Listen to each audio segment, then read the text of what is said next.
اس فکر کے چار زاویے کیا ہیں؟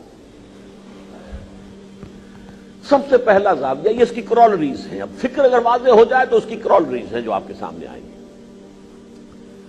پہلا زاویہ اس کا یہ ہے انفرادی اخروی صلاح اور فلاح کا دار و مدار اس جد و جہد پر ہے. یہ جد و جہد اگر نہیں ہے تو نماز روزہ اس کی کتنے بھی مقدار ہو وہ آپ کے اخروی فلاح اور صلاح کی ذمہ داری نہیں لے سکتی. اب دو شکلیں ہو سکتی ہیں دنیا میں.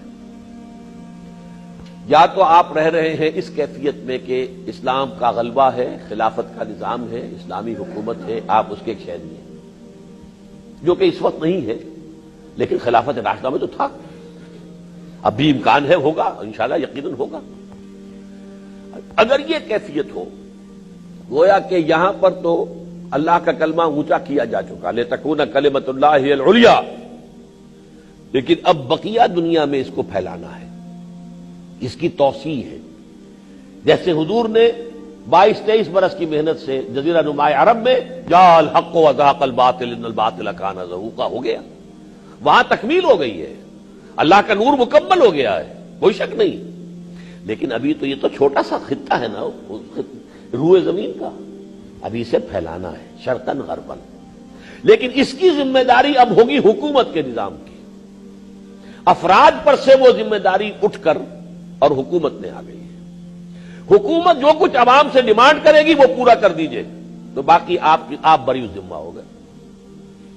کسی محاذ سے ڈیمانڈ آئی ہے 10,000 آدمی اور چاہیے، حضرت عمر نے اعلان کیا ہے 10,000 آدمی اور چاہیے، 10,000 آدمی نکل آئے، باقی پاؤں پھیلا کر گھر سوئے، کوئی گناہ نہیں ہے.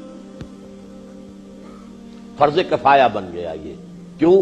اس لیے کہ نظام حکومت کے تحت ہے. اب انفرادی طور پر آپ اس کے مسئول نہیں ہیں، مسئول وہ نظام ہے، آپ اس کے تابع ہیں.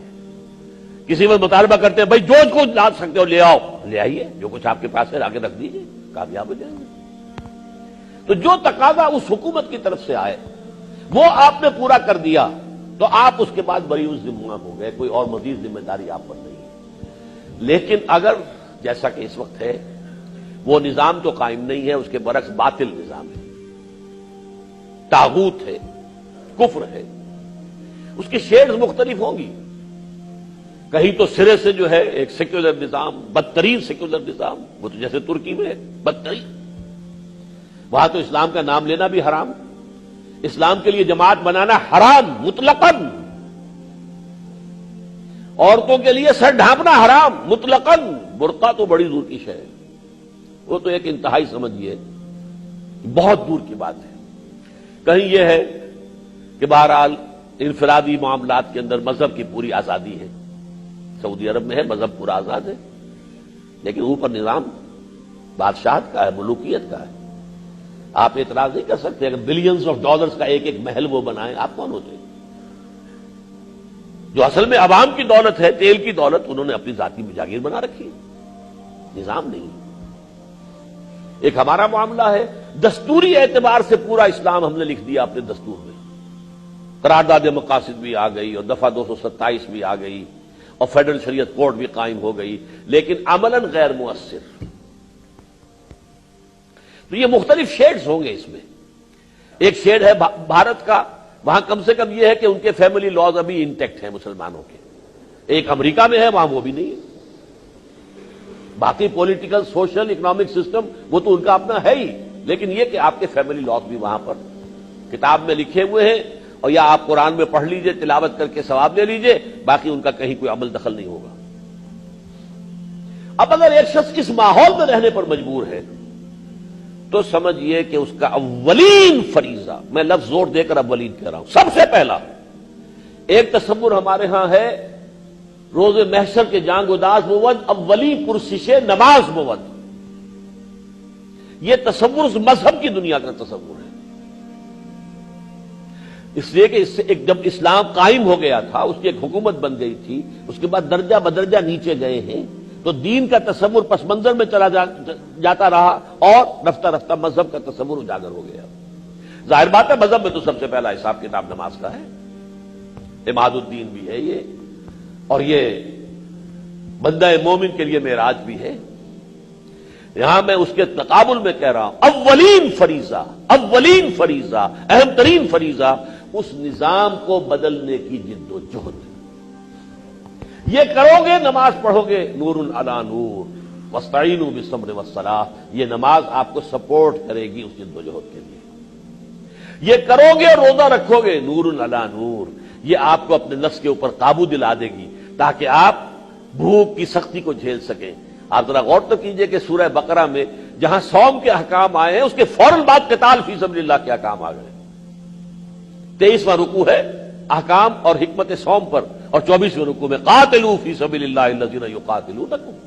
اور عرب جو ہے جنگ کی تیاری کے لیے اپنے گھوڑوں کو روزہ رکھواتے تھے. عام روزوں سے وہ واقف ہی نہیں تھے کہ انسان بھی روزہ رکھتا ہے.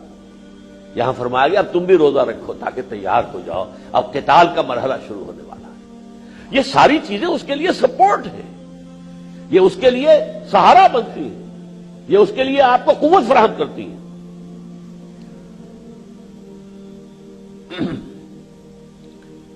یہ جد و جہد اگر انسان کرتا ہے، یہ لازماً ہے در حقیقت ایک نظام باطل کے تحت زندگی گزارنے کا جو گناہ وہ میں کر رہا ہوں، یہ گناہ ہے. اس گناہ کا کفارہ یہ ہے کہ میں نے اس نظام کو ذہناً تسلیم نہیں کیا، میں اس نظام کو پروموٹ کرنے کے لیے اپنی صلاحیتیں صرف نہیں کر رہا، میں اس نظام میں خود پراسپر کرنے کے لیے پھلنے پھولنے کی جد و جہد نہیں کر رہا، بلکہ اپنے لیے کم سے کم جو زندگی کے لیے ناگزیر ہے وہ اس نظام سے لے کر اپنا باقی سارا وقت ساری صلاحیت صرف کر رہا ہوں اللہ کے دین کے غلبے کے لیے. یہ کفارہ ہے. سودی نظام ہے، سود میرے اندر بھی جا رہا ہے، چاہے میں کہیں اللہ کا شکر ہے کسی ڈائریکٹ سودی معاملے میں کبھی ملوث نہ کبھی رہا نہ آج ہوں، لیکن گندم کے ہر دانے کے اندر جو ہے سود موجود ہے. ہر سانس جو میرے اندر جا رہا ہے وہ سود لے کر جا رہا ہے. حضور کی حدیث ہے ایک زمانہ آئے گا کہ کوئی شخص سود کھائے گا نہیں تب بھی اس کا غبار یا دخان تو اس کے اندر جائے ہی جائے گا. فضا میں اگر ڈسٹ سسپینشن ہے، آپ سانس لینے پر مجبور ہے زندہ رہنے کے لیے، تو وہ ڈسٹ جو ہے آپ انہیل کریں گے. اگر کمرے میں دھواں بڑھ گیا ہے اور آپ وہاں پر ہیں تو آپ کو جینے کے لیے سانس تو لینا ہے، دھواں اندر جائے گا. تو اس وقت تو فضا میں ڈسٹ بھی ہے اور سود کا، اور دھواں بھی ہے سود کا، جائے گا. اب جو میرا اندر ناپاک ہو رہا ہے اس کی وجہ سے اس کو پاک کرنے کا ذریعہ کیا ہے؟ اپنا تن من دھن اس نظام کو ختم کرنے کے لیے لگا دینا، یہ اس کا کفارہ ہے. دوسری بات یہ نوٹ کیجئے کہ یہ کفارہ ہر بندہ مومن کو ادا کرنا ہے، خواہ وہ کہیں اقلیت میں ہو مسلمان اور خواہ اکثریت میں ہو، کوئی فرق واقع نہیں.